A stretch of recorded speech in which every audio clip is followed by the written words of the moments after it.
"Whom shall I send, and who will go for us? Then said I, Here I am, send me." These words encapsulate the spirit of Special Tactics Airmen. We volunteer to be first there, that others may live. Special Tactics has its roots in the Army Air Corps of World War II. After several airborne attempts that scattered paratroopers for miles in Sicily, the Allied officers employed specialized paratroopers called Pathfinders to jump in with navigation aids such as radar beacons and panels to guide the paratroopers to their target. Pararescue similarly had its roots in World War II when 21 persons bailed out of a C-46 over an uncharted jungle near the China-Burma border. A flight surgeon and 2 medical corpsmen volunteered to parachute into the inaccessible and remote crash site and for a month cared for the injured personnel with the help of the natives. One grateful survivor wrote of his rescuers, "Gallant is a precious word.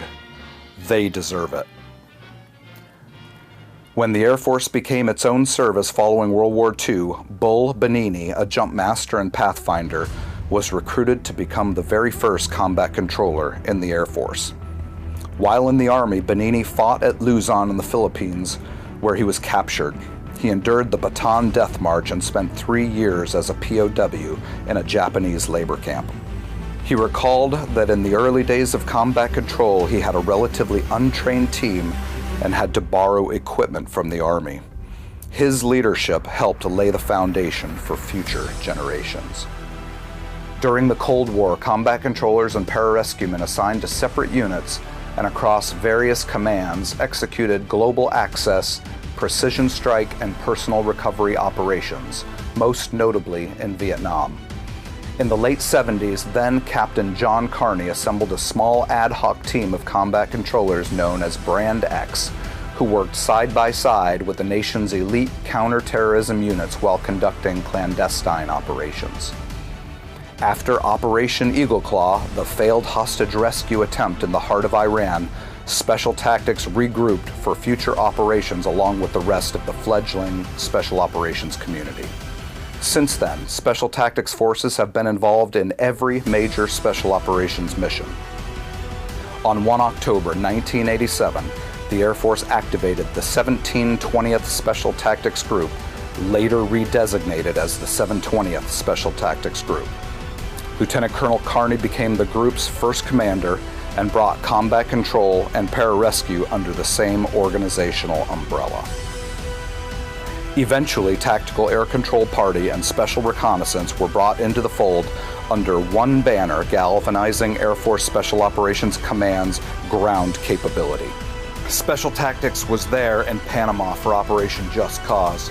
We were there in Iraq for Desert Storm, and we were there in Somalia for Operation Restore Hope. As the force evolved in the late 80s and early 90s, the need for specialized combat mission support became apparent. Today, we have a multitude of specialties that provide a spectrum of combat mission capability. AFE, combat arms, intelligence, radio, vehicle maintenance, dive, IDMT, doctors, chaplains, strength coaches, and many others that are integral to mission accomplishment.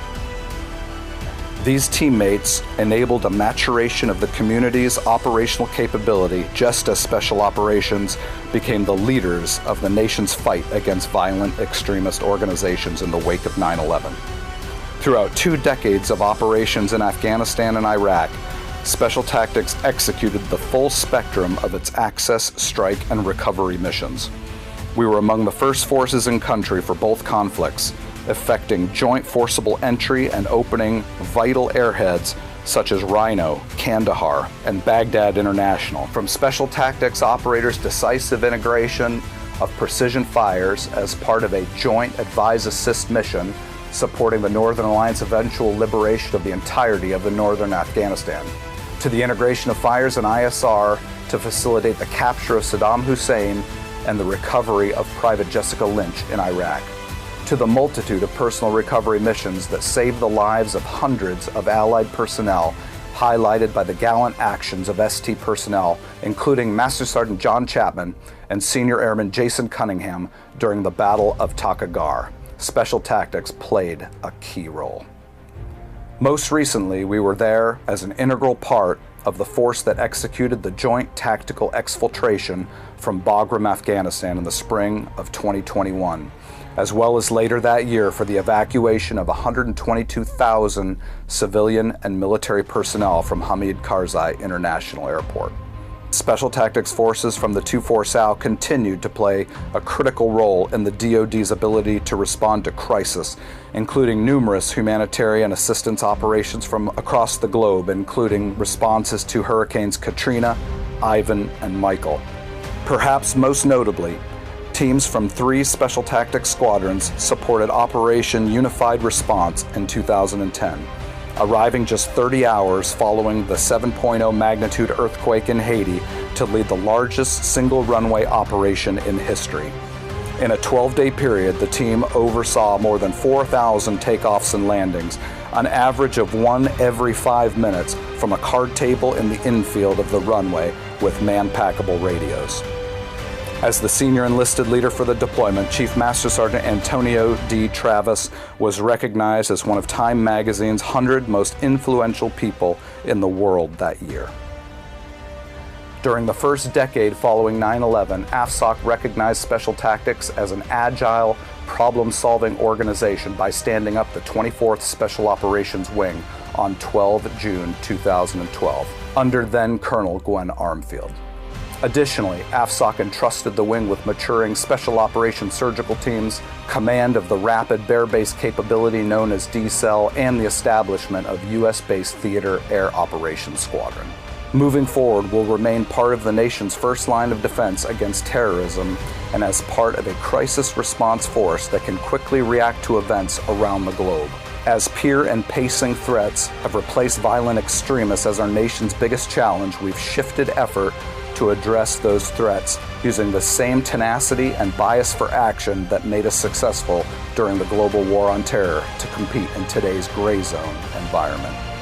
We have developed into a force that is equally as effective operating in these politically sensitive environments as we are on the battlefield.